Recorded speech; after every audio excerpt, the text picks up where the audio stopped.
todas as leis são feitas diretamente pelo povo, tudo por lei de iniciativa popular, e só tem uma lei, que é a Constituição, eles reformam a Constituição meia dúzia de vezes por ano.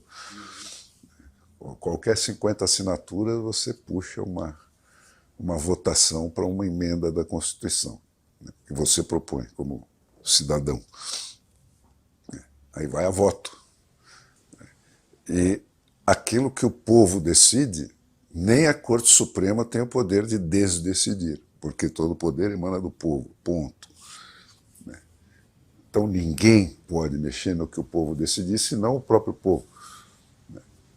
Que depois desreforma, pô, passamos muito, fomos muito para lá, volta um pouquinho, e vão assim. Mas eles estão fazendo isso há 700 anos, né? Então, por isso que eles já sabem como é que é o galeio. Nós estamos começando a viagem. Nos Estados Unidos também, os Estados Unidos copiaram o sistema suíço, só que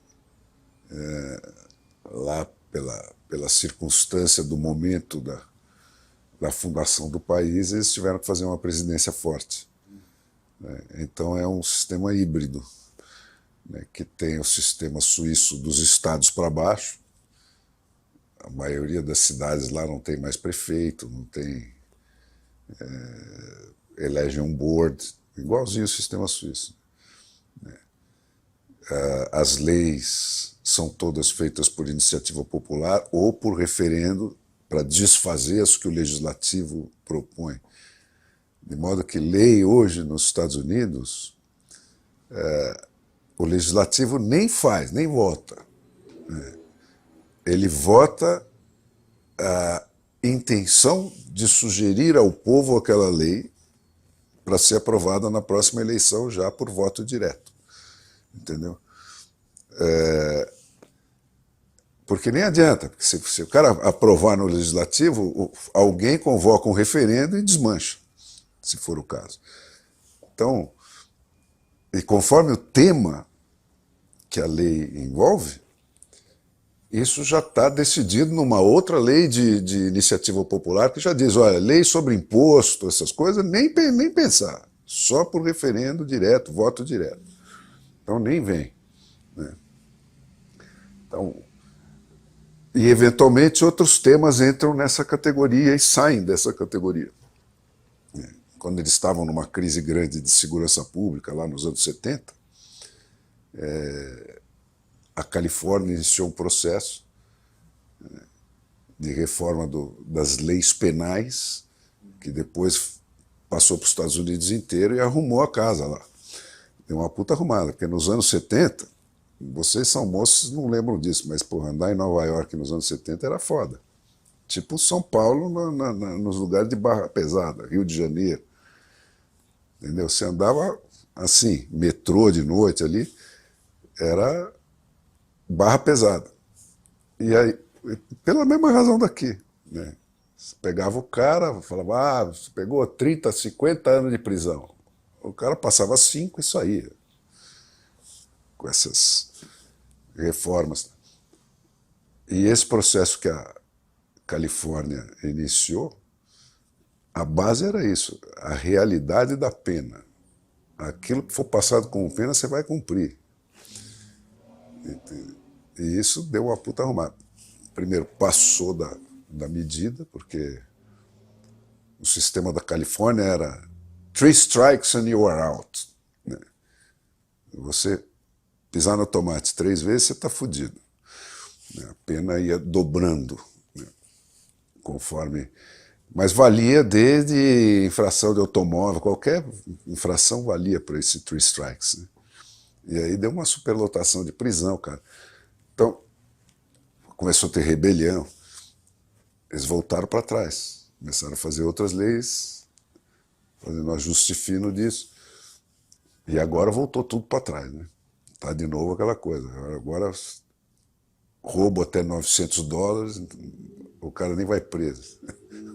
Então, os supermercados lá estão com todas as prateleiras trancadas, cadeadas. É uma loucura, né? A humanidade é foda, velho. A experiência não passa de pai para filho. A relação do povo com o poder no Brasil sempre mudou muito pouco, em 500 anos eu estou falando, não só do Fernando Henrique para cá. Sempre foi uma relação de submissão, né? Você tem uma camadinha pequena, uma elite, para a qual vale alguma coisa da lei, né? Desde sempre. Aquela tese do Getúlio, né? Para os amigos tudo, para os inimigos a lei. Esse era o dístico dele. E isso sempre foi assim no Brasil, sempre foi assim. Então, você teve essa fantasia que chamaram redemocratização, que foi o quê? Uma constituinte feita pelos perdedores da etapa anterior, né, sob fortes emoções, né, onde eles fizeram o quê? Um país voltado para garantir o conforto deles, né, onde eles tinham todas as prerrogativas e todas as vantagens, foros especiais, isso e aquilo, foi se acrescentando cada vez mais, né, um país baseado no corporativismo, que é uma imitação que o Getúlio fez do sistema peronista, né, que acabou com a Argentina e do qual a Argentina nunca se livrou. O Brasil quase se livrou do getulismo, mas voltou com o Lula. O Lula é uma continuação do Getúlio. E é isso, quer dizer, você junta 3 caras, você faz um sindicato, né? Esse sindicato elege a sua diretoria por aclamação, não tem o sufrágio universal e secreto, que é a base de qualquer sistema democrático, tá certo? Então, esses sindicatos eram conquistados na porrada, na ameaça, no crime, no tiro. Você tinha, eu fiz reportagens sobre isso lá no velho Jornal da Tarde, 500 anos atrás, tinha grupos de mercenários, praticamente, que você alugava nos momentos das eleições para fazer esse terrorismo. Tinha assassinatos, tinha o diabo. Olha, veja lá, tô vendo, eu sei a tua filha, como é que ela vai para a escola, veja como é que você vai votar e tal. E com isso você vira a unicidade sindical, então você fecha, você fica dono, porta-voz de toda uma categoria de brasileiros. Que para trabalhar e para continuar vivendo precisam abaixar a bunda para você, porque você é o dono do sindicato da categoria dele. Então,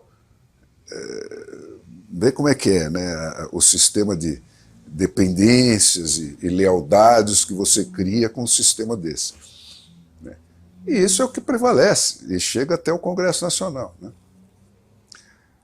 Então, você nunca teve aqui, porque a base da democracia americana, por exemplo, que a única coisa que é absolutamente inegociável nos Estados Unidos, onde você tem todas as putarias que são próprias à espécie humana, né? Até com maior refinamento que em outros lugares, porque eles têm mais poder e mais educação, como média em alguns casos, mas bate num outro fundo, né? Num outro patamar, que é a inegociabilidade da representação. Né? Então, a representação é um conceito hierárquico.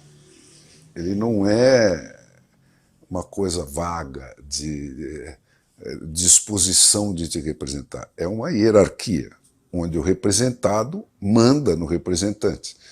Se ele não mandar, se ele não tiver o poder de tirar essa representação assim que ele for traído, ele vai ser traído sistematicamente. E é o que acontece no Brasil. Né? Então você tem essa fantasia, para chamar que é uma democracia, de que se cada 4 anos o cara te chama para disputa de pênaltis, né? Para escolher entre os escolhidos deles, né? Dos partidos. Onde num sistema democrático você faz isso com primárias diretas, onde o povo escolhe quem vai ser o candidato. Né? E lá eles... O princípio desse sistema é derrubar as porteiras. Tá certo? A eleição última americana para presidente começou com 1.800 e não sei quantos candidatos. E qualquer mané pode ser candidato. Ele não precisa pedir ordem para ninguém para ser candidato. Aos poucos ele tem que passar por votações sucessivas para ver se a candidatura que ele se propôs fazer tem alguma sustentação no distinto público. Mas é isso que desempata a foda, entendeu? Então, quando você elege qualquer candidato americano no primeiro turno, você está, no mínimo, elegendo ele no segundo turno, porque ele já passou por uma primária para ganhar o direito de ser candidato, né? Então, essa é a base do sistema. E os Estados Unidos, na virada do século XIX para o XX, estavam numa situação muito semelhante, impressionantemente semelhante à do Brasil de hoje, né? Afundados num nível de corrupção galopante, extremo, né? Com partidos políticos controlados por caciques, Zé Sarnês da vida, que estavam lá há 50 anos mandando no partido, uns puta cafajestes cheios de corrente de ouro, gente da pior espécie. Muito parecido com isso que a gente vê aqui hoje, né? Esses caras eram intocáveis, porque quando eles fundaram o sistema, eles foram os primeiros, né, num mundo onde só tinha monarquias. Então, qual era a preocupação? Pô, eu vou ter um candidato eleito pelo povo, eleito pelo Zé Manés, né? Ele não tem título nenhum, ele não tem poder nenhum, ele pode ter vindo do nada. Eu tenho que blindar esse cara, porque os inimigos, os barões, estavam vindo para matar, né? Então eu tenho que blindar esses caras. Então blindaram os mandatos, né? Por apenas 4 anos. Mas ao blindar por apenas 4 anos, você já armou a armadilha na qual você vai cair logo na frente, né? E isso aconteceu com eles. Foi indo, isso foi... o corrupto percebe que tem um cara que é blindado durante 4 anos que tem poder de decidir leis, né? Pronto. Você criou um gargalo no sistema, você criou um foco de corrupção, né? Onde você concentrou o poder, essa é a sabedoria suíça, eles sabem fazer isso melhor que ninguém. Não criar nenhum gargalo de poder, tudo é dissolvido, entendeu? Mas onde você cria um gargalo de poder, você vai criar um foco de corrupção. Vem o poder econômico, que é tão filho da puta quanto o poder político, né? E vai tentar comprar mais poder, sem esforço, manipulando as falhas do sistema. E a falha do sistema naquele momento era essa blindagem de 4 anos, e você tinha aqueles caras que, enfim, a diferença dos Estados Unidos foi que começou todo mundo sendo proprietário, certo? A Inglaterra não tinha dinheiro para colonizar os Estados Unidos, então criaram aquele sistema do Head Right System. Cada indivíduo que concordava em emigrar para os Estados Unidos ganhava 5 acres de terra. Então as famílias traziam o tio, o avô, o primo, o cacete, e ganhavam lá 50 acres e tal. Isso era um sonho impossível para a humanidade, desde o início da humanidade até então. Se você nascia sem terra, você ia morrer sem terra. Podia ser o cara mais competente do mundo. A menos que você se vendesse para o rei. Aí podia ser que você conseguisse alguma coisa. Os Estados Unidos criou essa diferença. Com o tempo, os mais competentes foram comprando os menos competentes. Bom, chegou na virada do 19 para o 20, você tinha os robber barons, né? Aqueles caras mais espertos que os outros, que até por competência tinham ganhado algum poder, e esse pessoal descobriu o ganho de escala. Então, houve uma revolução na gestão da economia. E esses caras começaram a crescer desmesuradamente. Então você tinha caras em 1900 que tinham bilhões de dólares. Bilhões. Chegaram a ter bilhões. Então os Rockefeller, aqueles caras, se mancomunavam com os políticos blindados. Nesse momento teve também uma quebra tecnológica fundamental tão violenta quanto a da tecnologia hoje, que foram as ferrovias. Os Estados Unidos, nessa altura, eram só a costa do Atlântico, umas poucas cidadinhas ali. Com as ferrovias, você abriu até o Pacífico. Mas o único canal para chegar lá eram as ferrovias. Então, tanto para ir lá, quanto para trazer o que você conseguisse extrair daquele lado do mundo para o resto do mundo, você tinha que passar pela ferrovia. Era a Amazon do tempo, entendeu? Se você não tiver na Amazon, você está fodido. Então os caras se acertavam com o dono da ferrovia, falavam, vamos fazer um rachuncho aqui, o Rockefeller. Você não transporta o petróleo de ninguém, só o meu. Ele quebrava os vizinhos, o Rockefeller ia lá, comprava o vizinho na Bacia das Almas. E assim, o aço, os Carnegie, os bancos, né, foi tudo virando esse monstro. E a democracia americana, que vivia do apoio que a população dava a esse sonho impossível de você conseguir vencer pelo trabalho, começou a perder o apoio dos próprios americanos. Falaram, isso aqui virou um puteiro. Esse jogo está roubado. Então eu não apoio mais esse troço. E isso, o socialismo começando lá na Europa. Tá. Isso foi na virada dos 800 para os 900. Depois da guerra da secessão deles lá, que foi uma parada roxa, isso começou e em 1890 você teve a primeira lei antitrust, que é o auge da democracia, é o conceito do antitrust. Que dizia o quê? Porra, mesmo por competência, ela afetava nesse primeiro momento as ferrovias. Mesmo por competência, você não pode ter mais do que um limite de ocupação de mercado. Passando desse limite, você é obrigado a vender para outro empresário que vai concorrer com você. Esse conceito foi se espalhando para o resto da economia pelo Theodore Roosevelt, que era um outsider que entrou na política americana. É uma história maravilhosa, parecida com esses processos de hoje, só que era um cara bem mais refinado. E ele vai para essa parada. Era um cara da elite, uma família que tinha sido rica, mas que era muito importante, já não estava com essa grana toda.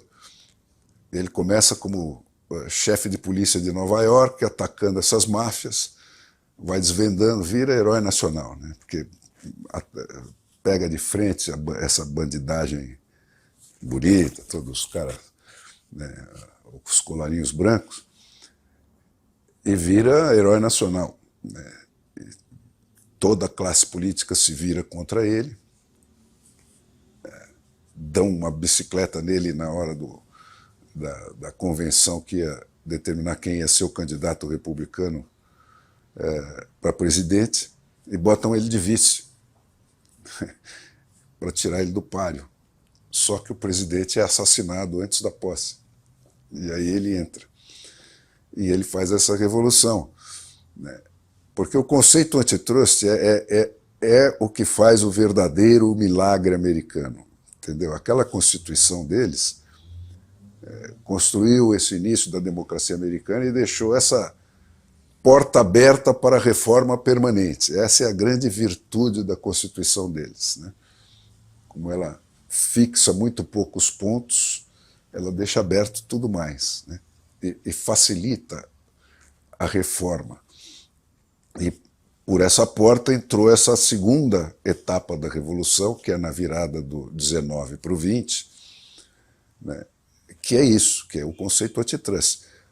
Para conseguir passar esse conceito, é que o Roosevelt, que o Theodore, não o segundo Roosevelt,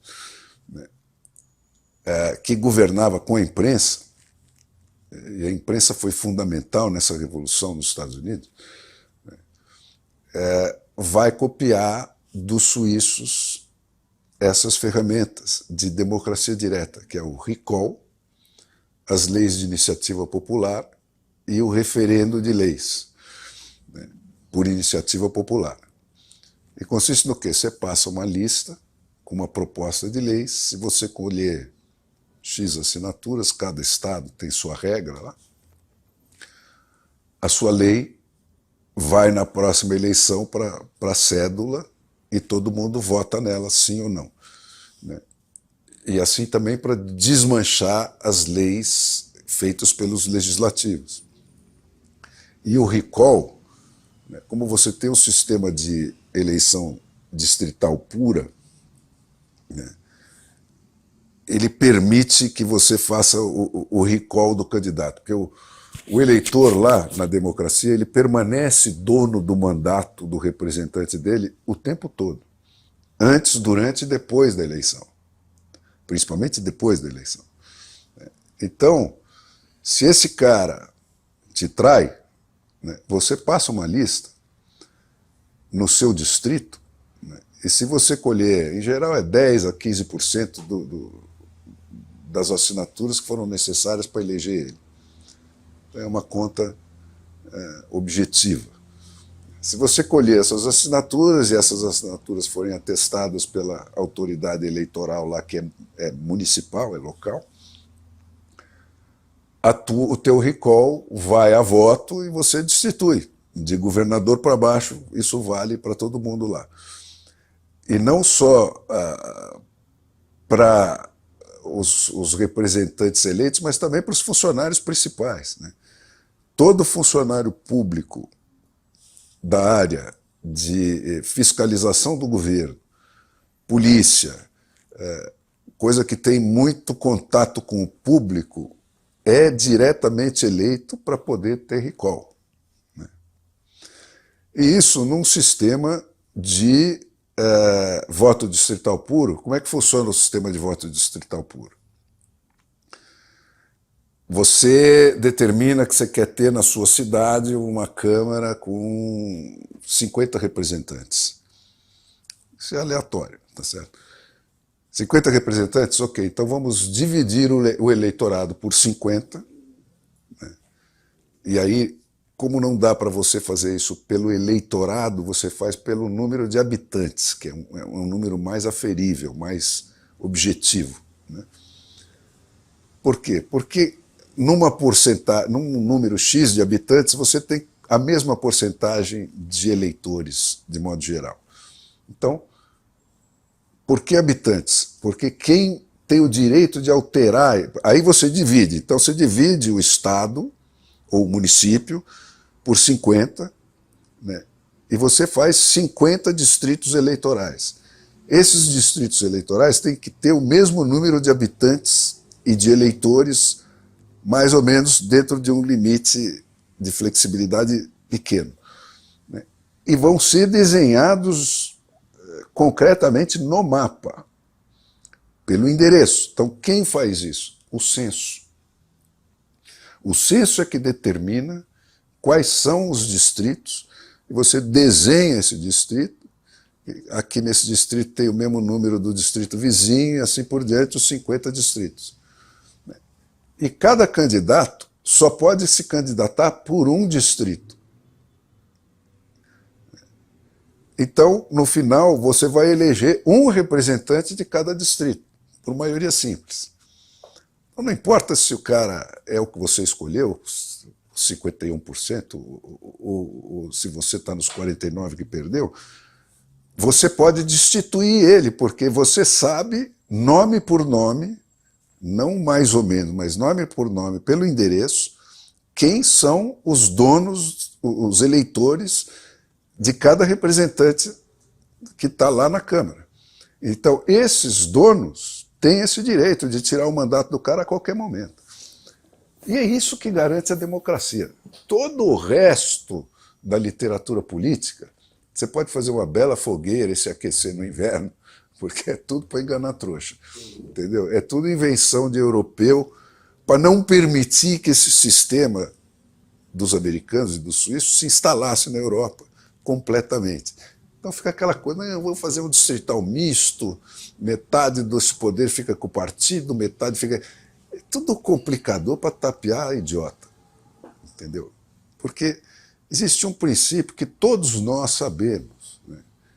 As pessoas trabalham para quem tem o poder de demiti-lo. O resto é papo furado, entendeu? É papo furado. Você trabalha, porra. Por que você trabalha? Porque se eu não trabalhar, eu não como.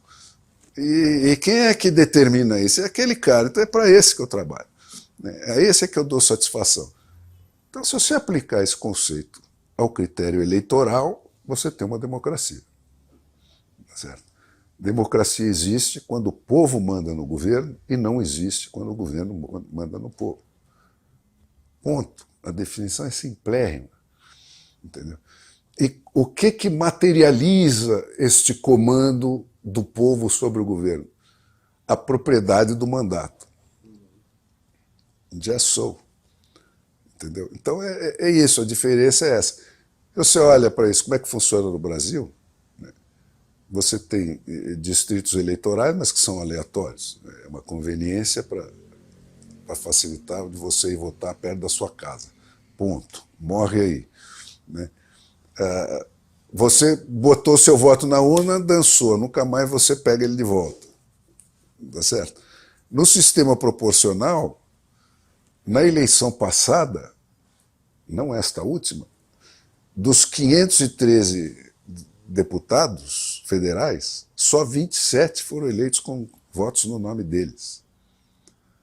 O resto foi caquinho de voto ou voto nos tiriricas, né, que dão o tal quociente, então cada partido elege 25, porque teve X milhões de votos entre os vários candidatos dele. Só que um tinha o quociente suficiente para se eleger e passava em muitos milhões disso. E esses votos iam para os outros.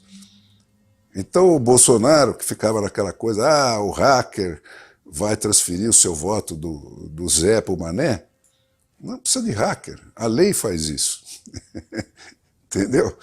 Então você tinha 27 caras dos 513 que foram eleitos com o nome do seu próprio voto, com o voto do seu próprio nome, e 480 e tantos que foram escolhidos pelos donos do partido que pegam essa sobra e dão para quem ele quiser. E dão contra quê? Contra essa putaria que está instalada no Brasil. Qual é o elo de lealdade que esse sujeito tem? Com quem? Com o proprietário do partido, única e exclusivamente. Então, a democracia brasileira é uma mentira do cacete. O Estado democrático de direito desses manés aí do Supremo Tribunal e dessa jornalistada é um bullshit, mas de quinta categoria. Sabe, assim, você fala assim, você vê um índio primitivo adorando um avião de pau. É isso que é Estado democrático de direito. Puta tapiação. Agora nem precisa, você vota no nome, você já votou na legenda. Né? Cujo nome da legenda você nem sabe qual é. Tá certo? Se você fizer uma enquete no Brasil de quem sabe os nomes dos partidos, você vai saber o nome de 2 ou 3 partidos, no máximo. O resto, essas siglas, o cara não sabe nem repetir a sigla, quanto mais o que ela significa. Os caras mudam de nome feito criminoso, né? Ganham uma alcunha para a polícia não saber bem quem é. Tá certo? Isso aí, muda o partido de nome. Não tem nenhum partido brasileiro que permaneça com o mesmo nome, a não ser o PT. O resto, todos já trocaram de nome meia dúzia de vezes. Então, cara, e é isso, quer dizer, você nunca viu uma cédula da eleição americana na televisão brasileira. É um troço do tamanho de um jornal, com 5, 6 páginas. Na última eleição americana tinha 62 quesitos, em média. Em média, tinha lugar que tinha 150. O cara recebe a cédula 2 meses antes em casa para ele poder estudar e preencher direitinho aquilo. Sabe? É assim que é. E aqui os caras ficam, porque a máquina de votar aqui dá o resultado em 2 horas. Você está sendo enganado, mané. Você está fazendo papel de otário e fica aí batendo palma. É uma judiação, entendeu? Porque ninguém sabe isso. Você consegue atravessar 50 anos no Brasil sem nunca ter visto uma cédula de uma eleição real. Né? Porque você tem um sistema de censura com o qual nós estamos acostumados há 522 anos. Eu, que passei a minha vida inteira procurando isso com lupa, né? Eu não sabia disso até o advento da internet. Porque mesmo os brasileiros que eventualmente moram uma temporada nos Estados Unidos não votam lá. Então não sabe como é que funciona isso. É raro você pegar um que tenha vivido lá e se nacionalizou americano tal, e entende como funciona o sistema deles. Agora, eu acabei me especializando nisso até pelo período sabático que me foi imposto, quando eu rompi com o pessoal do Estadão, saí de lá, e tive tempo, porque a redação não é que todos estão nessa conspiração. Né? Redação é uma maquininha de moer carne, cara. É um troço que você entra lá e você faz um produto novo do zero ao produto final todo dia. Não tem outro setor da indústria que tenha um ciclo tão maluco quanto isso. Entendeu? Porque o jornal muda todo dia, depende do que aconteceu. E começa aqui, termina aqui, fecha, desce, sabe? O editor gritando lá e o cara aqui, pau. Né? Então, não dá tempo dos caras se aprofundarem nessa coisa. Né? E o cerco vem desde a escola. Né? Quando eu comecei no jornalismo, não existia escola de jornalismo. Você entrava na redação, tinha médico, tinha engenheiro, tinha padre, tinha o diabo. Então, caras com vivências diferentes, experiências diferentes, abordagens de vida diferentes. Né? E isso produzia um puta efeito saudabilíssimo. Né? Saudabilíssimo. Depois que fechou a obrigatoriedade da escola, que é o sistema corporativo, é um sistema de controle da sociedade. Então, tem essa obrigação, por quê? Porque aí fica fácil para o PT ir lá e pegar a escola e só passa a turma dele, só tem professor da turma dele. É para isso que serve. É um sistema que os jesuítas inventaram lá atrás. Eles continuam usando até hoje. Né? Você teve 400 anos de monopólio jesuíta da educação brasileira. 400 anos. Então o Brasil está acostumado com isso. Quando eu, de repente, saí fora disso, e eu tinha essa curiosidade obsessiva pelas democracias, e o padrão de democracia era americana, então eu comecei a procurar isso e tal. E, olha, foi uma investigação sherlockiana para você chegar nisso, porque mesmo os americanos já nasceram nisso. Então eles não têm esse olhar. Eles não sabem o valor do que eles têm. Entendeu? Eles não se dão conta da raridade que é o que eles têm. Que não é que é raridade, é uma exclusividade. Não tem outro. Né? Tem algumas cópias pelo mundo, mas pô, aquilo que eles inventaram foi o momento mais brilhante da humanidade. Como é que eu descobri isso? Um dia me cai na mão, eu li num jornal uma biografia do Theodore Roosevelt que tinha saído lá nos Estados Unidos, que foi muito festejada e tal.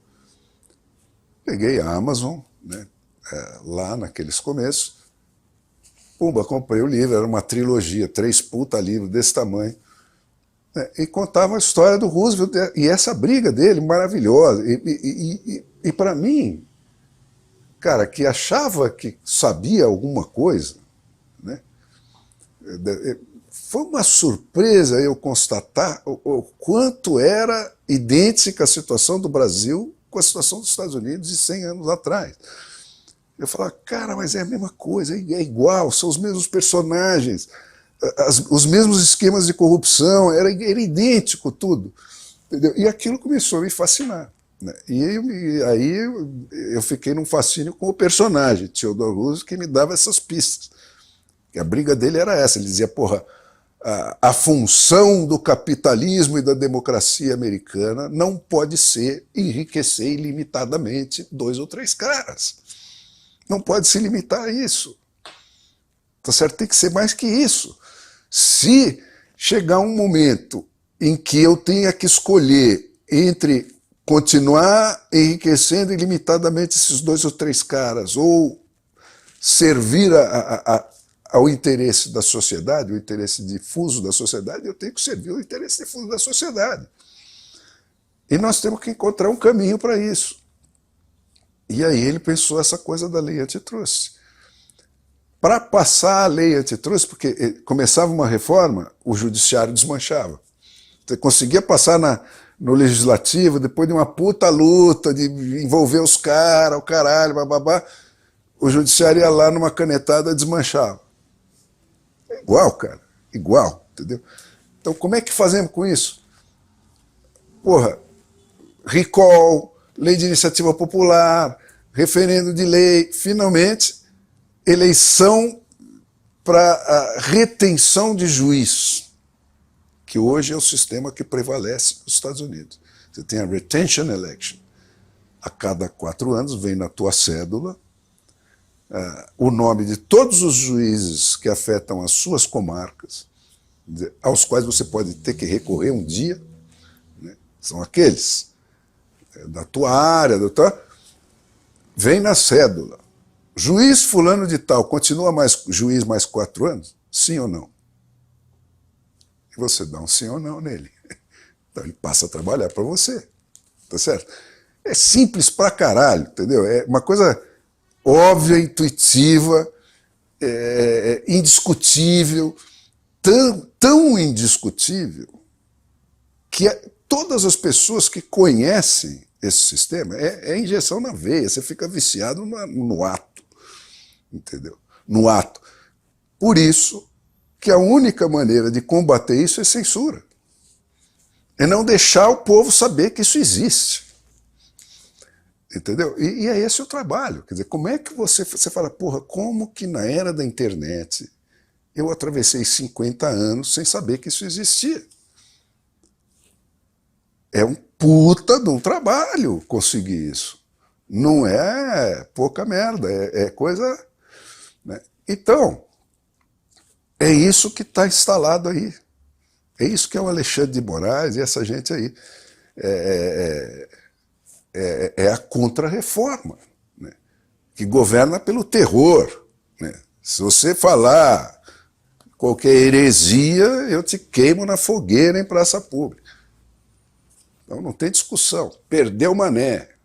Eu estou atrás e você está na frente do cano. É isso aí. Não precisa convencer. É um jogo de força bruta. E eu descobri isso a duríssimas penas, começando pelo fio da meada do Theodore Roosevelt, né? E aí eu fui descobrindo os meandros dessa Revolução Americana, que é complicadíssimo de você descobrir nos Estados Unidos, porque eles são tão estúpidos quanto o resto da humanidade, né? Os americanos. Então eles ficam brigando, você pega um livro dessa grossura sobre a coisa, isto do livro é em torno de uma punheta, de uma firula que não interessa para ninguém, uma bobagem, que é uma briga lá de panela deles. Porque eu sou liberal e eu não sou liberal, e papapá, então ficam brigando em torno de uma coisa ridícula para quem vive no mundo que nós vivemos, aqui fora. Que eles nem sabem que existe essa possibilidade de você ter um mundo onde você é violentado a cada minuto e na boa. Eles não sabem o que é isso.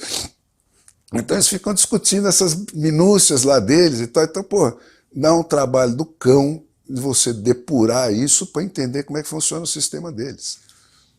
E eu fui descobrindo isso graças à internet, mas num trabalho de detetive, cara, de pulando de um galho para o outro e do galho para o outro, perdendo um puta tempo em muitas dessas vezes, né, até descobrir. Agora, quem é a ferramenta essencial para fazer a revolução dentro dos sistemas democráticos? A imprensa. É para isso que ela serve. E a revolução, essa segunda revolução americana, foi feita pela imprensa. Uma coincidência, ou talvez nem tanto coincidência, porque a situação puxa, né, cria a demanda, e a demanda acaba sendo atendida. Mas nesse mesmo momento lá dos Estados Unidos, surgiram dois caras que fizeram uma revolução no jornalismo. Um que chamava McClure, que criou uma revista, tipo uma Veja, a primeira revista de informação desse tipo, né, onde ele botou uma geração, ele tinha um talento fantástico para descobrir talentos, né, e ele formou uma geração de repórteres absolutamente fenomenal, né? E não só de repórteres, ele tinha também essa coisa, todos os escritores importantes da época de língua inglesa, desde o Conan Doyle, que escrevia o Sherlock Holmes, o Rudyard Kipling, todos apareceram pela McClure, pela revista dele, e alguns até o Conan Doyle foi sócio da revista dele, né? O Mark Twain, todos os autores importantes ele lançou, né? Então isso mobilizava um puta público para a revista dele, e esses repórteres que ele criou, né? Entre eles essa Ida Tarbell, que era uma mulher meio estranha, meio andrógena, mas que era uma texana de uma dessas fazendolinhas onde acabaram descobrindo petróleo, que foi ferrada pelos Rockefeller, né? E ela fez a matéria dos Rockefeller, né? E esse cara bancava um repórter 6 meses apurando uma matéria para fazer uma puta matéria indiscutível, bomba, cheia com todas as provas e tal. E assim ele fez com, não só com o Rockefeller, mas com todos aqueles Robert Barons. E isso fez um estardalhaço nos Estados Unidos naquela época, né? Levou as tiragens das centenas de milhares para 1 bilhão. Né? Essa revista dele chegou, acho que, ter mais de 2 milhões de exemplares naquela época, no 1900 ali. Né? E o outro foi o Pulitzer, né? O famoso Pulitzer. E fez um outro tipo de revolução do jornalismo. Ele criou os jornais com manchetes, com uma estrutura gráfica mais moderna, né? Isso teve muito impacto e tal. Mas ele também fez uma inovação mais importante. Ele fazia um jornalismo sensacionalista, para vender muito jornal, com manchete, com banca, com não sei o quê.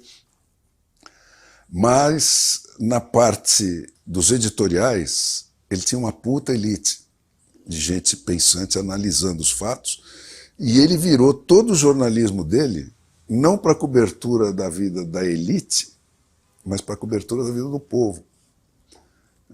Como é que vive o outro lado? E isso deu uma integrada na coisa. Então, essas duas revoluções jornalísticas é que foram entendidas pelo Roosevelt, que governava com os jornalistas. Ele reunia a elite dessa jornalistada na sala dele e falava antes, olha, eu vou pegar aquele ladrão filha da puta, como é que é aquilo? Né? E chegava para aquele jornalista que estava há 30 anos cobrindo polícia, chega aqui, cara, como é que é essa putaria? Quem é quem? Na coisa da polícia aí?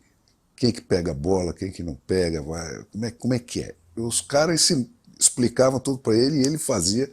Ele já saía com a medida, com o apoio da imprensa, e isso fez um estrondo nos Estados Unidos. E aí ele vira presidente e consegue passar essa lei antitrust, que produz o seguinte milagre que é fundamental, né? Fundamental, na ida e na volta que está sendo agora. Quando você divide e garante uma concorrência de nível mínimo em todos os setores da economia, você está obrigando os empresários a disputar o trabalhador, aumentando permanentemente os salários. Porque se você tem concorrência, você tem que disputar o melhor cara, pagando mais. Pagando mais. E essa disputa, né, e na outra mão, a do consumidor, você tem que disputar o consumidor contra o seu concorrente, cobrando menos. Então isso criou um ciclo virtuoso, né, que foi o que fez os Estados Unidos realmente virarem esses Estados Unidos que a gente conhece, do século XX, que mudaram a humanidade inteira de patamar. Né? Porque com a mistura de recall, lei de iniciativa dos estados para baixo, você matou a corrupção quase a zero dos estados para baixo. Porque para comprar um carro de polícia nos Estados Unidos, você faz assim, estou tomando um empréstimo para comprar 20 carros de polícia, o empréstimo é de 10 milhões de dólares, por 5 anos vai custar 12 milhões, sai tanto para cada um. Vai para a cédula e você diz quem vai pagar, diz sim ou não. Então não tem putaria. A putaria morreu no chão ali, município, estado, a governança local, não tem putaria. Não passa uma roubada dessa, porque quando passa, toma um recall. Não dura uma semana. Então, você imagina isso no Brasil.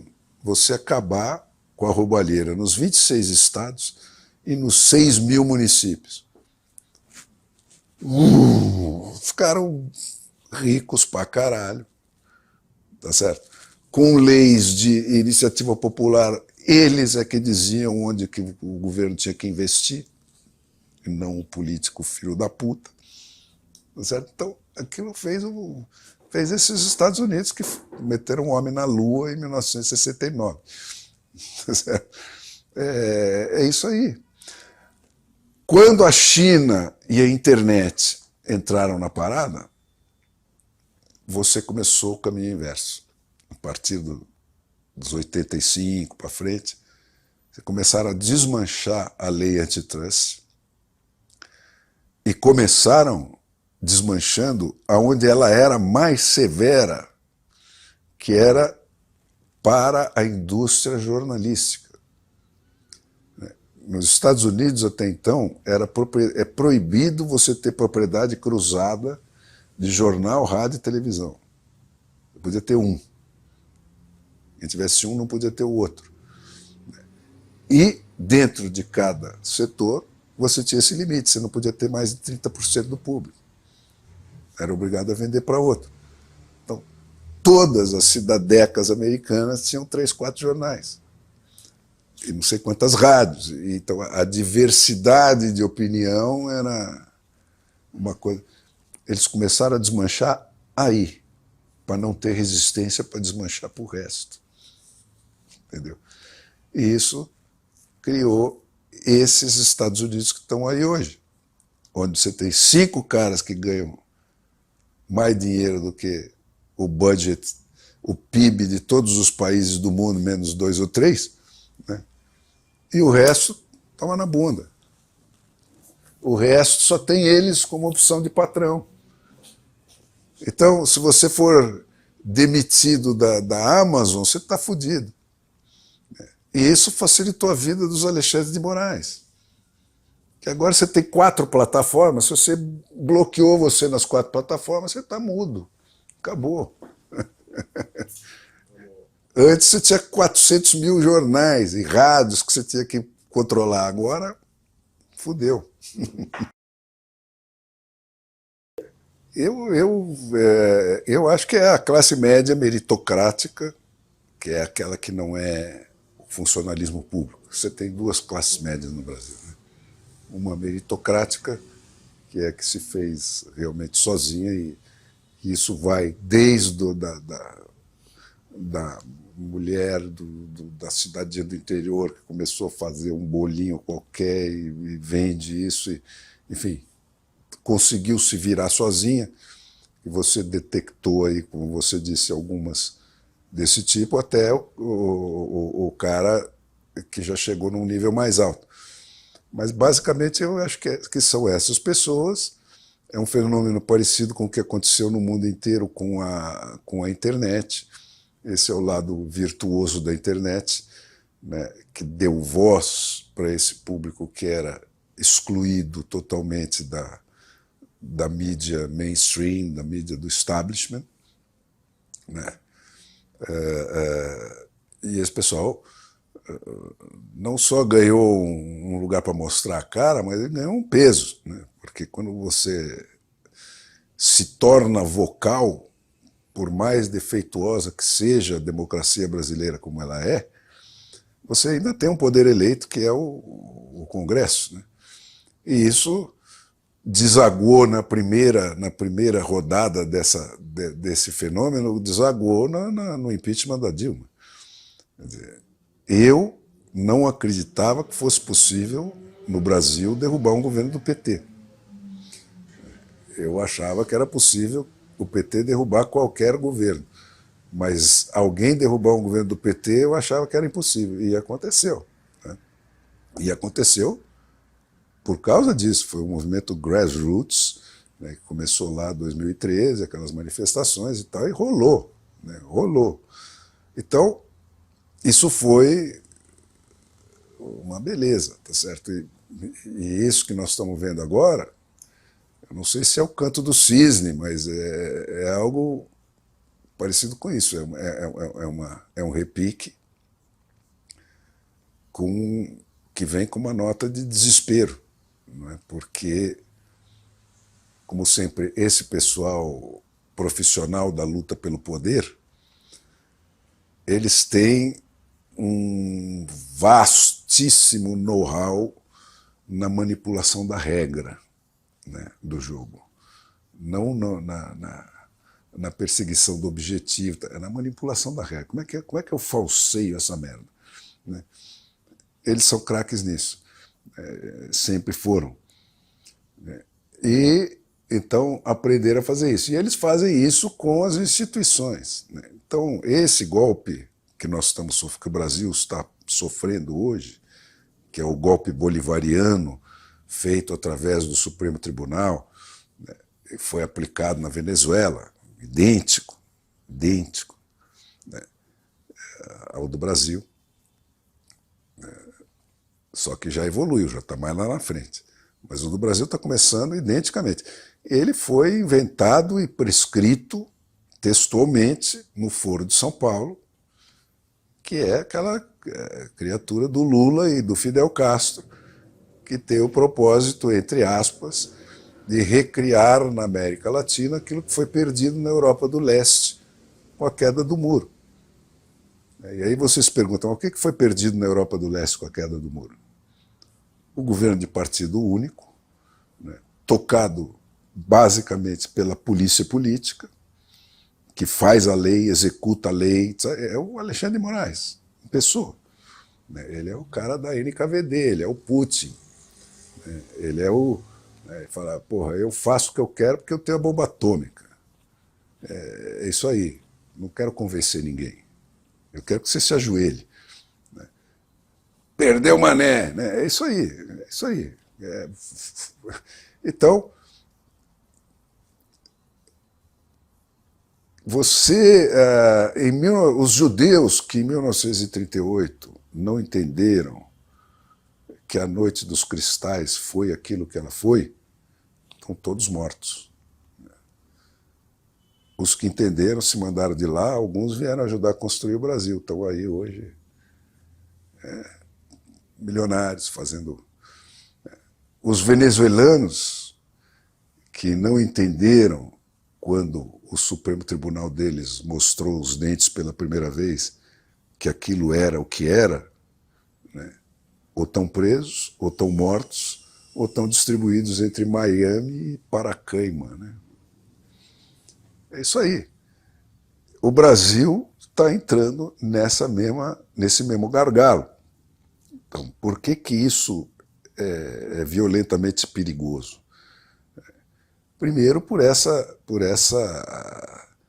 sacada, quer dizer, isto de que o Lula está querendo se apropriar, que é a grande Cuba latino-americana do terceiro milênio, né, é uma criatura dele. Né? Todas essas ditaduras sul-americanas aí foram plantadas com dinheiro do BNDES e com a ajuda do João Santana, né, em cada um desses países. Agora ele está reivindicando a posse disso. Essa é a trip do Lula. Ele quer virar isso, né? O animalzinho de estimação dos français très chique, tá? Que acham muito chique ter um bicho exotique, que nem o Lula. É isso. Ele está nessa, com essa janja, não sei o quê. O Brasil é quem vai viabilizar isso. O Brasil é o Tesouro Nacional.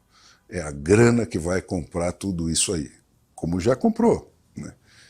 Já está montado, tal. Agora ele vai dar o acabamento final nisso, vai consolidar esse troço. Né? E qual é a outra mão disso? Quer dizer, essa esquerda, esse tipo de esquerda, focada na tomada do poder, né? E exclusivamente nisso, porque ela passou um século se aperfeiçoando nisso e foi esquecendo o resto. Né? Ela não tem projeto nenhum para esse mundo do terceiro milênio, da tecnologia, né? Não tem.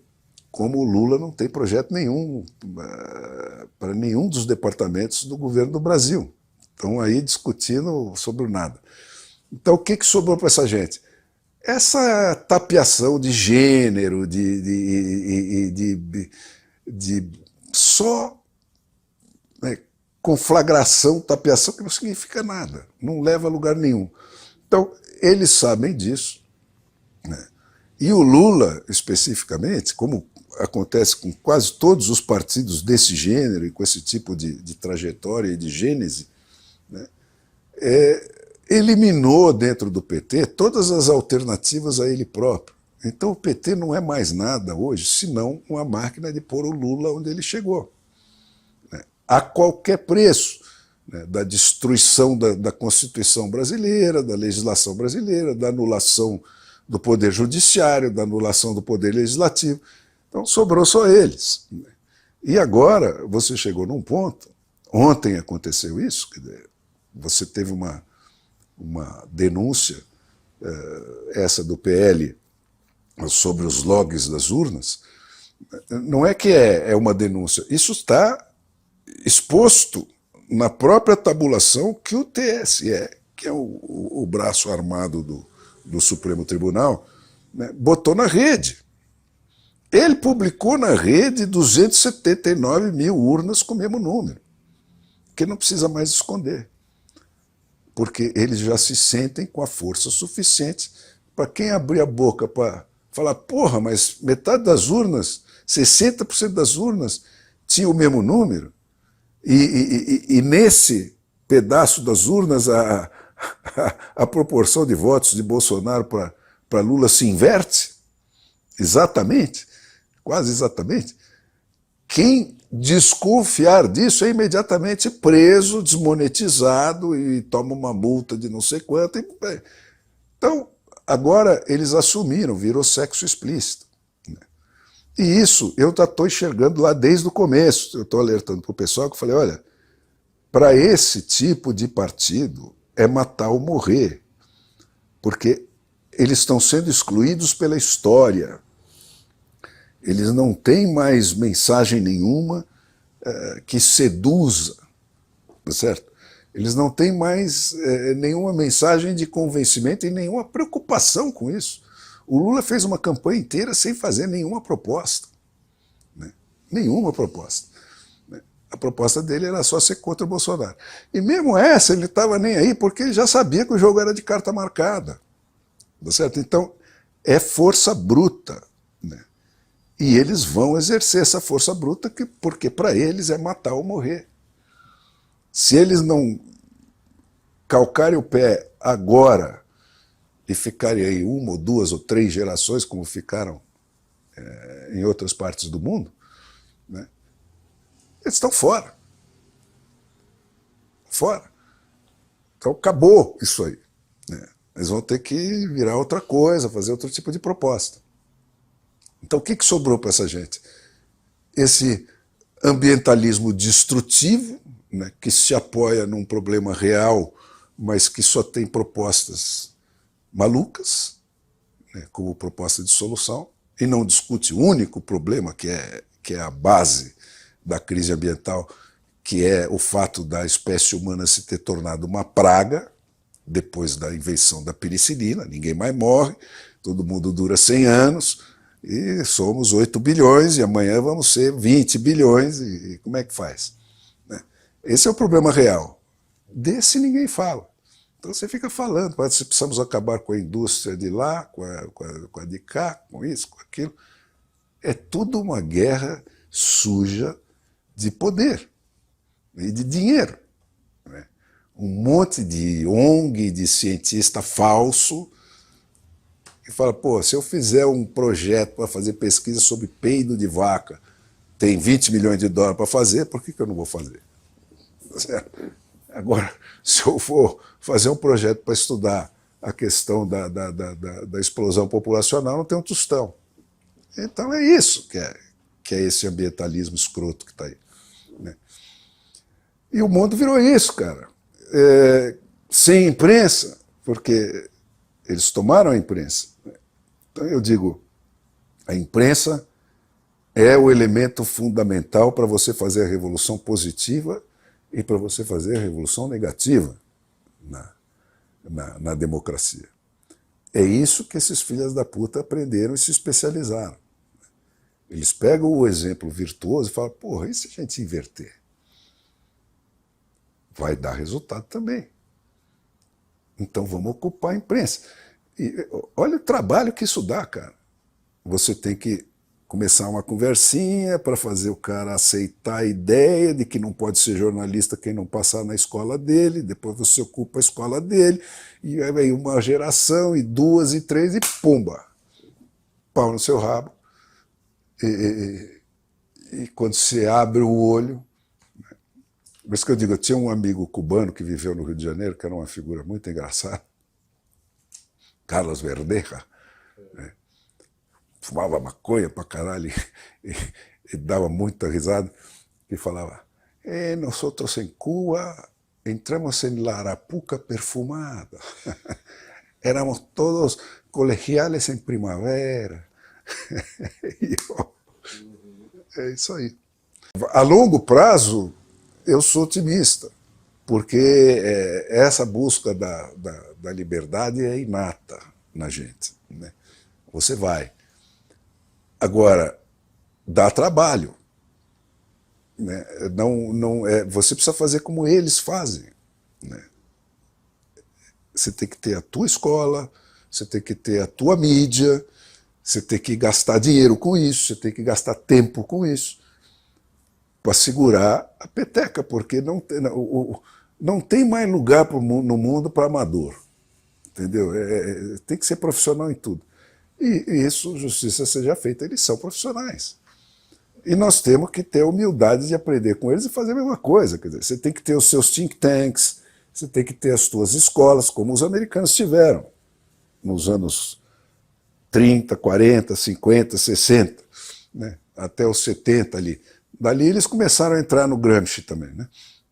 Mas até ali você tinha 500 think tanks, os caras pagando gente para estudar, para divulgar, para plantar aquelas ideias, para mostrar o que era essencial e o que não era essencial. É um trabalho, cara. A democracia é uma conquista de cada geração. Porque em uma geração que você quebra isso, como o Brasil está arriscado de acontecer agora, se você passa 20, 30 anos fora desse sistema, você cria um desvio que, para voltar, porque esse pessoal não terá outro parâmetro. Você vira a União Soviética, passou 70 anos aquilo, você não tem quem saiba empreender, senão na putaria da polícia política. Você tem que ficar amigo do Putin e espetar plutônio nos outros. Entendeu? É isso que vira. Né? Então, nós estamos pagando até hoje, os 21 anos que nós passamos de regime militar, desaprendendo a viver sob democracia. Isso mesmo levando em conta que o regime militar era uma brincadeira de criança perto disso aqui, que nós estamos entrando hoje. Que era leve aquilo, pô. O Estadão fez parte da conspiração naquele momento, né, porque foi um contragolpe, né, que eles estavam preparando o golpe. Aí o outro lado deu o golpe antes, né, para evitar o golpe deles, né, num momento em que a Rússia e Cuba, o cacete, invadiam os países e tomavam. Né, e você não saía nunca mais. Né, essa era a alternativa. Mas no minuto seguinte, eu estava escondendo na minha casa os fugidos do regime. E era outro Brasil, era uma coisa light, numa boa, não tinha esse ódio, não tinha essa coisa figadal que é hoje, entendeu? Era outra. Você tinha o quê? Essa mesma turma que está atacando hoje, que é o lado doente da sociedade brasileira, esse sim, botando bomba em cinema, em aeroporto, metralhando um cara na frente do filho, de tocaia, sabe? O cara que parte para isso é outro departamento. Porque a imprensa se posicionou como inimiga. Né? Ela se declarou inimiga e se declara todo dia inimiga desses caras. Diz que eles são golpistas, que eles ficam atiçando o ditador para soltar a polícia em cima deles. Então é uma reação defensiva. Quer dizer, mudou. Né? Mas na minha época, quando eu comecei em redação, a imprensa era a instituição mais bem avaliada do Brasil. Então, você era um herói, cara, porque estava todo mundo na mesma, todo mundo contra a censura, todo mundo contra o ditador, todo mundo dando fuga ao perseguido, sabe? Isso no Estadão, então, porque meu avô foi preso 17 vezes e exilado 2 pelo Alexandre de Moraes do Getúlio. Então, lá no Estadão, qualquer cara que chegava fugido de qualquer regime, fosse de esquerda, de direita, de alto, de baixo, era recebido e protegido lá dentro. Ganhava um emprego, entendeu? E todo mundo segurava as pontas dele porque meu avô viveu isso. E ficou sozinho numa merda do caralho, entendeu? Sem um puta tostão, 90% dos amigos sumiram, aquelas coisas que acontecem. Né? Então ele tinha, o Estadão tinha essa regra. Né? E essa é a função da imprensa, de ser a voz de quem não tem voz. Tá certo? Porque você se somar ao poder do Leviatã é porque você é um filho da puta, tá certo? Contra um indivíduo, né, como eles estão fazendo, pega o Alan dos Santos, porque o Alan dos Santos falou não sei o quê. Quero saber o que ele falou. Né? Ele está enfrentando sozinho o Leviatã, então eu estou do lado dele. Seja o que for, não interessa, tá certo? Por solidariedade humana, né? Porque você não deixa um cara, você não se alia com um puta exército gigante contra um anãozinho, porque você não é um filho da puta, só por isso. Não precisa de outra razão, entendeu? Então é isso que se perdeu nesse momento do Brasil. Né? E eu falo, pô, você não tem vergonha de falar isso, cara? De se aliar com esse cara que vem com uma marreta em cima de um aleijado? Imagine se na minha época um jornalista podia assinar um troço declarando voto e não sei quem. O cara que declarasse voto dele nunca mais era jornalista. Isso já era um pouco, né? Esse negócio do manual de redação já surgiu, tipo as repúblicas soviéticas, né? Era República Democrática, não sei das quantas. Todas tinham que pôr isso no nome, né? Porque você começa a dizer, não, pluralismo, eu sou pluralista, tem que pendurar isso, uma placa no peito para descobrirem que você é pluralista, né? Já começa a mentirada, a distorção. Mas o que aconteceu, basicamente, é uma mistura da lei das SA com a explosão populacional. Entendeu? Os jornais, todos. Primeiro que jornalismo não é para quem quer, é para quem não consegue deixar de ser. Entendeu? É um troço vocacional. Difícil pra caralho, chato pra caralho, é cansativo pra caralho.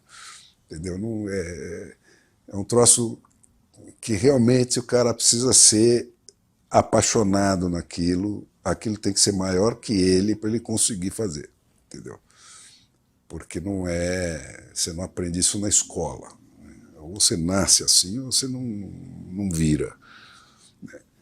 E os jornais todos, democráticos, são isso. São criações de caras assim, que nasceram com esse impulso, em algum momento da história do seu país e da luta política do seu país, e inventaram um instrumento para sair com a sua bandeira contra a maioria, contra o establishment e tal. Então, o Estado, por exemplo, né, era abolicionista e republicano num país dos Barões do Café, na cidade dos Barões do Café e no Império, né? E aí, porra, esse cara, com a sua paixão, animou isso, transformou isso num negócio. Tá? Depois você vai tendo filhos e vão casando com outros, e além desses SA vão sendo como são. E sempre foi assim. Quer dizer, o meu avô eram 9 irmãos, né? Dos quais 3 homens e 6 mulheres, que sobreviveram, porque era mais, naquele tempo se morria bebê e tal, né? Mas ele foi traído por todos, menos um. Na hora que o Getúlio invadiu o jornal com soldados de baioneta, o caralho, tomou o jornal. A família sempre teve só essa propriedade, não tinha nenhuma outra. Tinha lá umas fazendinhas de fim de semana, essas coisas, foram vendendo tudo para poder viver no exílio. Então, nem todo mundo nasce com essa vocação para ser herói, querer pegar esse tipo de briga. O cara fala, porra, eu quero tocar minha vida, eu sou advogado, eu sou médico, sei lá o quê. Não é a minha. O jornalista é ele. Mas os outros ficaram donos. Então foi isso que aconteceu na imprensa do mundo inteiro. Ela foi herdada por caras que não são jornalistas, ou mais adiante, vendida para empresas, empresários milionários que querem ter aquilo para usar para fazer os negócios deles e tal, e vira tudo uma ferramenta de putaria. E redação, como eu disse, é um processo. O jornal é uma indústria, isso era, né? Assim, agora ficou pior ainda. Você faz um produto novo, do zero até o produto final, todo dia.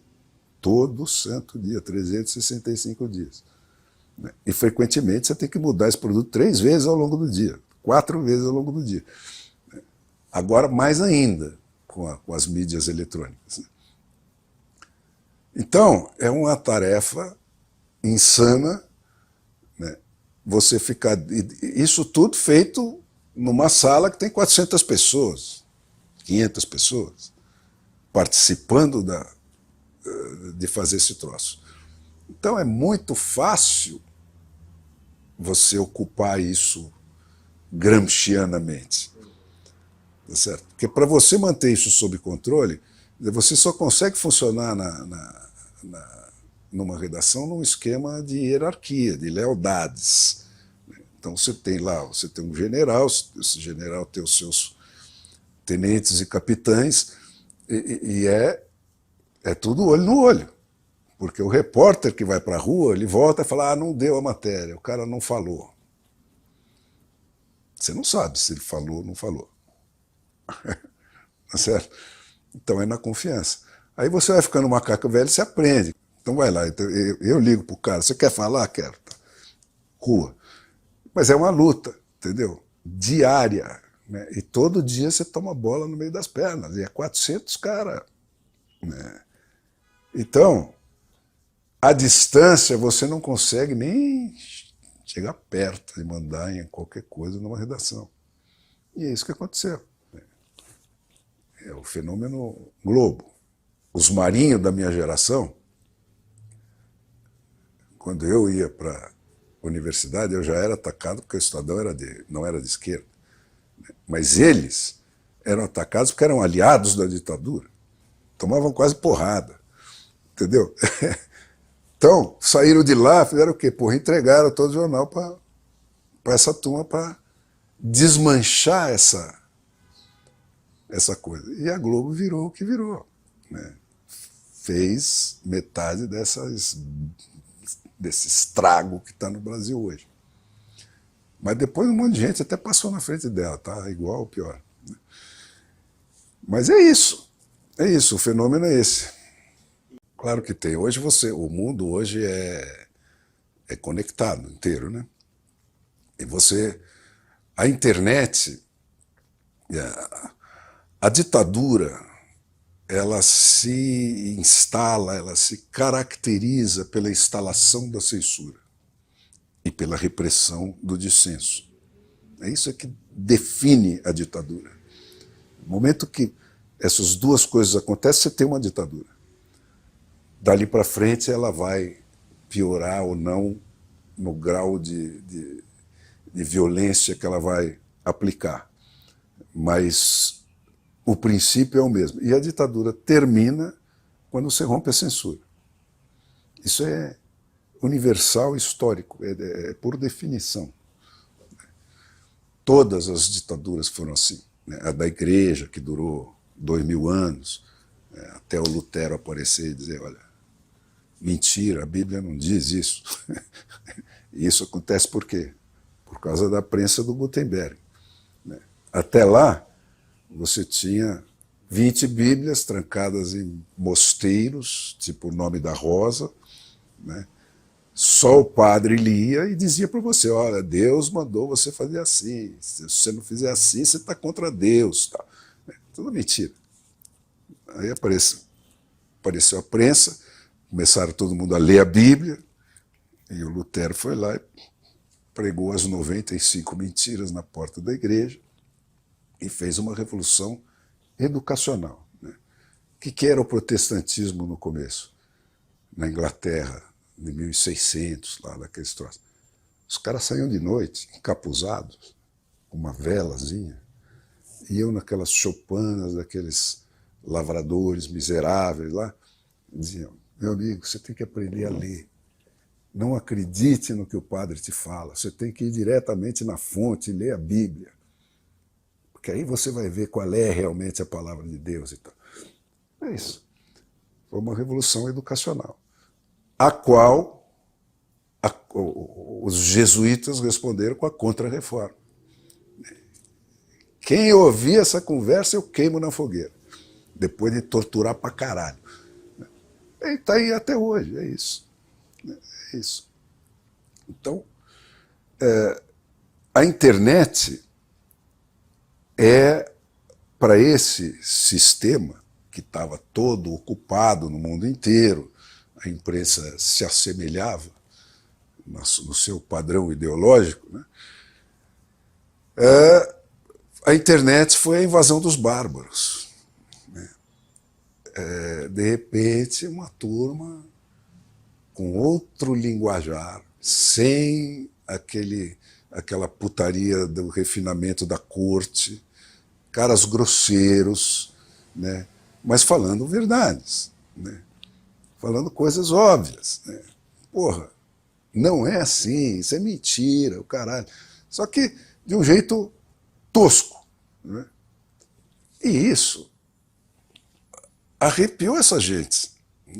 Né? Não só os donos do poder, como as suas cortes. Né? A turma que vive em volta. Não necessariamente todos são comprados, mas é que para os ouvidos deles você tem um tipo de linguagem que não fere, né? E um outro tipo de linguagem que fere. Né? Porra, o que é isso? O que é esse cara grosso? Tal? Então, essa turma fez a diferença na atual parada do Brasil aqui. Ah, não, eu no Bolsonaro não voto porque o Bolsonaro é muito grosso, o Bolsonaro não gosta de mulher. Tudo mentira, tudo papo furado do caralho isso aí. Né? O negócio... Né? Isso aí, esses são pior ainda, porque esses aí, você pega esses economistas, André Lara, essa gente aí, né? É tudo panelinha. Tem a turma que é keynesiana, tem a turma que é não sei o quê. Então, aí vê o sucesso do outro e fica tudo puto. Né? Assim, fica tudo meio puto, com ciúme, uma coisa de meio... E você vai ver quem são, né? É cara que ficou bilionário porque participou de um governo e teve uma troca de padrão do dólar que ele antecipou e se juntou com algum banqueiro, fez uma posição de 2 bilhões de dólares e ganhou 500 milhões de dólares, virou gênio. Ah, é gênio, é gênio. O resto da vida ele é gênio. Gênio aqui, sabe? Tudo. E aí vem um carinha que sempre denunciou a putaria deles, aquela coisa de você não ter limite para gastar com os amigos, e entra. Né? E vai lá e faz um puta de um governo acertado pra cacete. Não tem coisa pior no mundo do que você acertar na frente do seu inimigo. O cara fica com ódio, entendeu? Ódio. Pior que isso só em empresa familiar. Se acertar em empresa familiar, você está fodido. Aí nego não te perdoa nunca mais. É a mesma coisa. Essas panelinhas de pseudo-intelectuais, se é keynesiano, se não é keynesiano, basta você ler os representantes deles na imprensa. Né? Aquele cara que ganhou o prêmio Nobel, pô, é patético, cara. Patético. Os caras reagem com os órgãos genitais, não é com o cérebro. É tudo uma coisa hormonal. Assim. Ah, se ele falou, eu sou contra. Sabe? Tem muito pouca gente séria no mundo, cara. Muito pouca. A maioria, quando não é filho da puta, pensa com os órgãos. Porque tem esse sema comum, vamos dizer assim, né?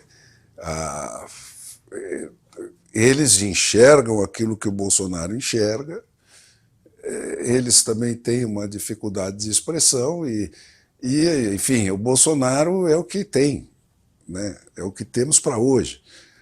Então, se tivesse o Brasil tido uma sorte de, no lugar do Bolsonaro, ter surgido um Theodore Roosevelt, né? Que eram muito parecidos, o Bolsonaro e o Theodore Roosevelt, em tudo o mais que extrapola os refinamentos intelectuais. Né? O Theodore Roosevelt era uma família que nunca foi para a escola. Né? Eles falavam assim, agora vamos estudar a história antiga. Mudavam todos para a Mesopotâmia e o pai ia lá e dizia, olha, aqui começou a civilização. Então era uma gente... E ele era um excepcional. É um cara com vários problemas físicos que ele teve que superar, teve que construir uma coisa, tudo na base da força de vontade. O Bolsonaro tem várias coisas semelhantes com ele, entendeu? Principalmente isso, quer dizer, de estar absolutamente descompromissado com o establishment e, portanto, ter um olhar crítico, puramente crítico. Só que tosco. Né? Eu discuto frequentemente com amigos aí, porque falam, não, se ele tivesse feito assado na pandemia, eu falei, olha, aqui não tem acerto, velho. E não tem acerto, não tem acerto. Então, eu acho que se o Bolsonaro tivesse feito o avesso do que ele fez, ele ia ser apedrejado do mesmo jeito. Porque o que está em jogo não é o Bolsonaro, nem o que o Bolsonaro diz, nem o que o brasileiro quer ou não quer.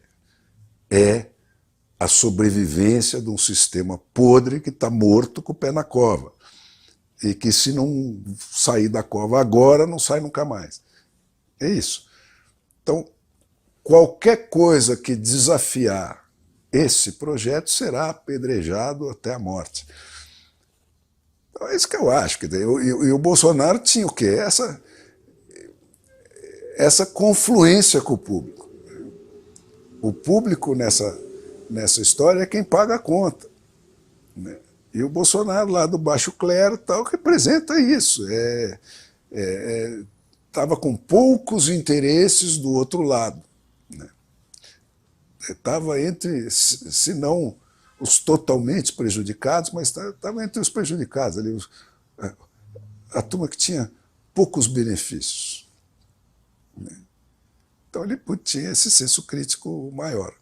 Também não é um cara burro, é um cara que percebeu isso e trabalhou isso com toda a justiça e a legitimidade. Né? Então eu acho isso, quer dizer, não tem muito mistério. Olha, a única maneira indolor de fazer isso é com democracia, quer dizer, a democracia foi inventada para isso. Né? O sistema de 3 poderes, com independentes, um moderando o outro, tal, foi cientificamente imaginado e desenhado para ter esse efeito, transformar qualquer grande ditador de alma num mero presidente que dura só 4 anos. É para isso que serve o sistema. Por isso que você tem um que legisla, outro que julga, um terceiro que permite ou não você ser julgado com base nos seus direitos fundamentais, que é o Ministério Público. Só que todos esses estão anulados, né, no Brasil. Por isso que eu digo, as manifestações estavam no endereço errado. Porque o Congresso Nacional, que é o poder eleito, como eu já disse, pior que seja, a mais defeituosa que seja a democracia brasileira, é um poder que nasce do voto e precisa do voto. E, portanto, é sensível à pressão popular. Então, se nós tivéssemos passado esses 30 dias, 20 dias, cercando o Congresso Nacional e não deixando os caras saírem de lá, se não entregassem a reconstituição do Judiciário, dos poderes do Judiciário, do Ministério Público, do Legislativo, você já tinha enquadrado esse Alexandre de Moraes, que é um tigre de papel. Esse cara não manda porra nenhuma, tá certo? Ele não tem poder nenhum real. Né? O poder dele está na encolha de quem detém o poder institucional de fato. Mas ele não tem o poder de fazer nada do que ele fez, nem a menor das coisas, muito menos a maior.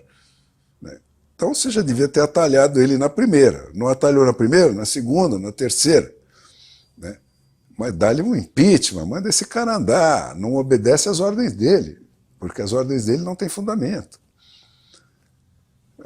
Agora, não fez isso, vai deixando, e aí você tem o quê? Um outro trabalho, né, em cima disso, que é o judiciário está corrompido até o nervo. Né? O Supremo Tribunal, todos eles têm parentes com advocacias que cobram 1 zilhão porque conseguem passar as coisas no Supremo. O Supremo julga por dia 3 causas de não sei quantos bilhões, que ele não devia ter o poder de julgar. Tudo isso extrapola o papel que está desenhado para ele na lei. né? É regimento interno, é mutreta que eles vão fazendo para ter isso como atribuição. Que a atribuição dele devia ser só declarar as leis do legislativo constitucionais ou não. Ponto. Então, para você arrumar essa bagunça do Supremo Tribunal é facílimo. Eu já repeti isso 40 vezes e repito de novo para vocês. 4 proibições. Uma, que os ministros do Supremo Tribunal façam qualquer manifestação fora dos autos. Acabou televisão, acabou só autos. 2, nenhuma decisão monocrática. 0. 3, estão proibidos de criar qualquer lei que não tenha sido criada pelo Legislativo, que é quem tem o poder de criar leis. E 4, estão proibidos de fazer qualquer outra coisa senão declarar a constitucionalidade ou a inconstitucionalidade das leis do Legislativo. Acabou. Entendeu? Você condena o Alexandre de Moraes ao suicídio se ele não puder convocar uma rede de televisão a cada 2 dias. Porque aquilo é uma vaidade em chamas, né? O cara está desbundado. Ele é o Clóvis Bornai, né? Ele é o... enquanto não tomar uma porrada, vai decolar mais longe e vai ficar um perigo, porque esse cara mata, esse cara é bandido, é gente perigosa. Então, that's it.